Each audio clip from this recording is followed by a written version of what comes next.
वज़ीर दिफा ख्वाजा आसिफ कहते हैं कि गुज़िश्ता एक साल के दौरान टीटीपी के बड़े दहशतगर्द अफगानिस्तान में मारे गए हैं। अफगान तालिबान किस तरह कहते हैं कि वहां पर टीटीपी नहीं है।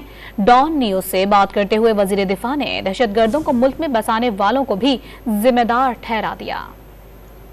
उनकी कामयाबियों पे जो है हमें भी खुशी हुई, हमने भी मुबारकें दी, लेकिन ये तो नहीं हमें पता था कि ये हमारे दुश्मनों को पनाह देंगे और उनकी पनाह गाहें जो है प्रोटेक्ट भी करेंगे और फिर अपने सॉइल पे, अपनी मिट्टी पे, अपने ज़मीन पे उनको बैठा के इस किस्म की गलत बयानी करेंगे।